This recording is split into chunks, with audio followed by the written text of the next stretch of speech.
A Gloomy Winter Morning by Anton Pavlovich Chekhov. The smooth and glittering surface of the river Bystrianka, sprinkled here and there with snow, stand two peasants' scrubby little Seryazhka. And the church beadle Matvey Seryazhka, a short-legged, ragged, manja-looking fellow of 30, stares angrily at the iced tufts of wool hang from his shaggy sheepskin like a mangy dog in his hands. He holds a compass made of two pointed sticks. Matvey, a fine-looking old man in a new sheepskin, and high felt boots, looks with mild blue eyes upwards, where on the high sloping bank a village nestles picturesquely in his hands, there is a heavy crowbar. Well, are we going to stand like this till evening with our arms folded? Says Seryazhka, breaking the silence and turning his angry eyes on Matvey. Have you come here to stand about, old fool, or to work? Well, you show me, Matvey mutters, blinking mildly. Show you? It's always me to show you, and me to do it. They have no sense of their own. Mark it out with the compasses. That's what's wanted. You can't break the ice without marking it out. Mark it. Take the compass. Matvey takes the compasses from Seryazhka's hands and, shuffling heavily on the same spot and jerking with his elbows in all directions, he begins awkwardly trying to describe a circle on the ice. Seryazhka screws up his eyes contemptuously and obviously enjoys his awkwardness and incompetence. Hey, he mutters angrily, even that you can't do. The fact is you are a stupid peasant, a woodenhead. You ought to be grazing geese and not making a Jordan. Give the compasses here, give them here, I say. Seryazhka snatches the compasses out of the hands of the perspiring Matvey, and in an instant, jauntily twirling round on one heel, he describes a circle on the ice. The outline of the new Jordan is ready now. All that is left to do is to break the ice. But before proceeding to the work, Seryazhka spends a long time in airs and graces, whims, and reproaches. I am not obliged to work for you. You are employed in the church. You do it. He obviously enjoys the peculiar position in which he has been placed by the fate that has bestowed on him the rare talent of surprising the whole parish once a year by his art. Poor mild Matvey has to listen to many venomous and contemptuous words from him. Seryazhka sets to work with vexation, with anger. He is lazy. He has hardly described the circle when he is already itching to go up to the village to drink tea, lounge about, and babble. I'll be back directly, he says, lighting his cigarette, and meanwhile you had better bring something to sit on and sweep up, instead of standing there counting the crows. Matvey is left alone. The air is gray and harsh, but still, the white church peeps out genially from behind the huts scattered on the river bank. Jackdaws are incessantly circling round its golden crosses on one side of the village, where the river bank breaks off, and a steep. A hobbled horse is standing at the very edge, motionless as a stone, probably asleep or deep in thought. Matvey too stands motionless as a statue, waiting patiently. The dreamily brooding look of the river, the circling of the jackdaws, and the sight of the horse make him drowsy. 1 hour passes, a second, and still Seryazhka does not come. The river has long been swept, and a box brought to sit on, but the drunken fellow does not appear. Matvey waits and merely yawns. The feeling of boredom is one of which he knows nothing. If he were told to stand on the river for a day, a month, or a year, he would stand there. At last Seryazhka comes into sight from behind the huts. He walks with a lurching gait, scarcely moving. He is too lazy to go the long way round, and he comes not by the road, but prefers a short cut in a straight line down the bank, and sticks in the snow, hangs on to the bushes, slides on his back, as he commences, and all this slowly with pauses. What are you about? He cries, falling on Matvey at once. Why are you standing there, doing nothing? When are you going to break the ice? Matvey crosses himself, takes the crowbar in both hands, and begins breaking the ice, carefully keeping to the circle that has been drawn. Seryazhka sits down on the box and watches the heavy, clumsy movements of his assistant. Easy at the edges, easy there, he commands. If you can't do it properly, you shouldn't undertake it. Once you have undertaken it, you should do it, you. A crowd collects on the top of the bank at the sight of the spectators.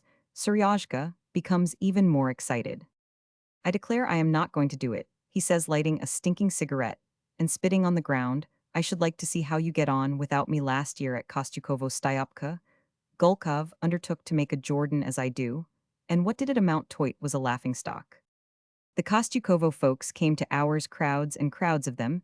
The people flocked from all the villages. Because except for ours, there is nowhere a proper Jordan. Work, there is no time for talking. Yes, old man, you won't find another Jordan like it in the whole province. The soldiers say you would look in vain. They are not so good even in the towns. Easy, easy. Matvey puffs and groans. The work is not easy. The ice is firm and thick, and he has to break it.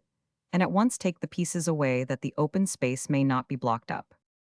But hard as the work is, and senseless as Seryozhka's commands are by 3 o'clock, there is a large circle of dark water in the Bystrianka. It was better last year, says Seryozhka angrily.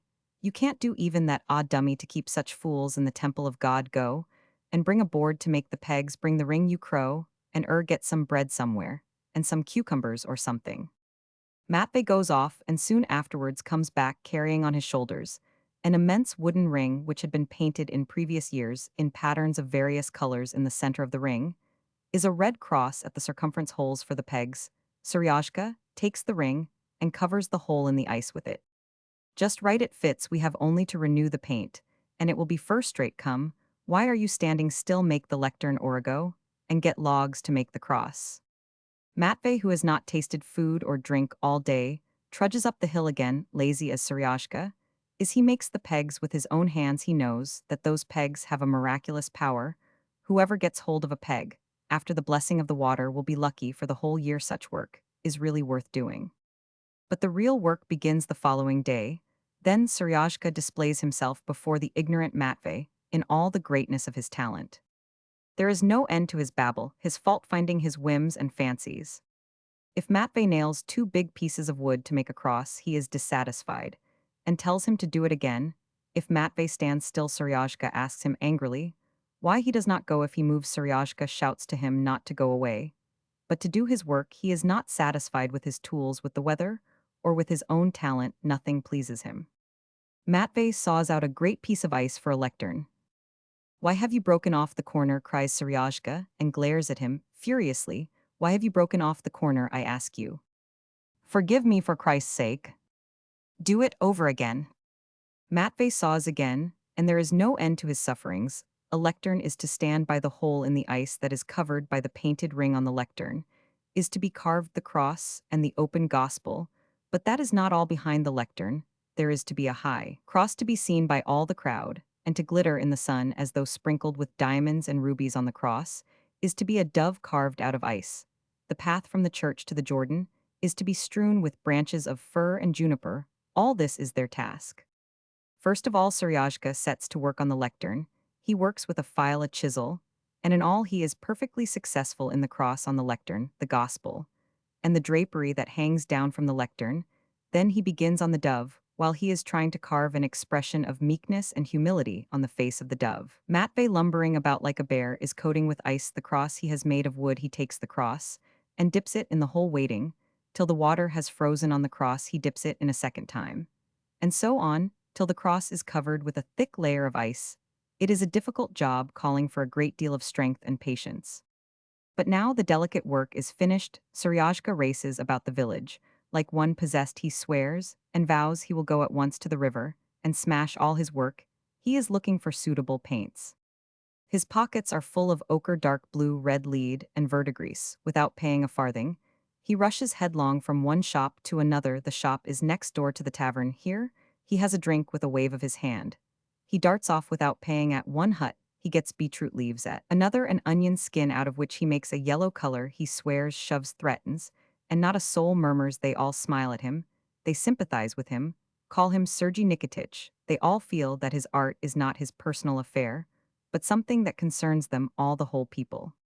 One creates, the others help him. Seryozhka in himself is a nonentity, a sluggard, a drunkard, and a wastrel. But when he has his red lead or compasses in his hand, he is at once something higher, a servant of God. Epiphany morning comes. The precincts of the church and both banks of the river for a long distance are swarming with people. Everything that makes up the Jordan is scrupulously concealed under new mats. Seryozhka is meekly moving about near the mats, trying to control his emotion. He sees thousands of people. There are many here from other parishes. These people have come many a mile on foot through the frost and the snow merely to see his celebrated Jordan. Matvey, who had finished his coarse rough work, is by now back in the church. There is no sight, no sound of him. He is already forgotten. The weather is lovely. There is not a cloud in the sky. The sunshine is dazzling. The church bells ring out on the hill. Thousands of heads are bared. Thousands of hands are moving. There are thousands of signs of the cross. And Seryozhka does not know what to do with himself for impatience. But now they are ringing the bells for the sacrament. Then half an hour later, A cert agitation is perceptible in the belfry and among the people. Banners are borne out of the church one after the other, while the bells peal in joyous haste. Syriajka, trembling, pulls away the mat.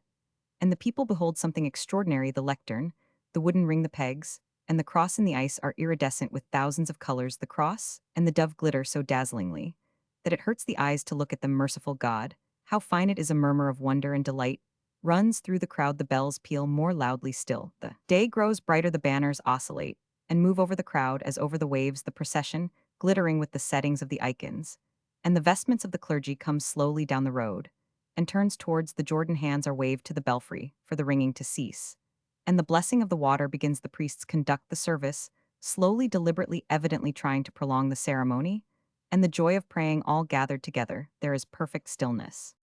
But now they plunge the cross in, and the air echoes with an extraordinary din. Guns are fired, the bells peal, furiously loud exclamations of delight, shouts, and a rush to get the pegs. Syriajka listens to this uproar, sees thousands of eyes fixed upon him, and the lazy fellow's soul is filled with a sense of glory and triumph.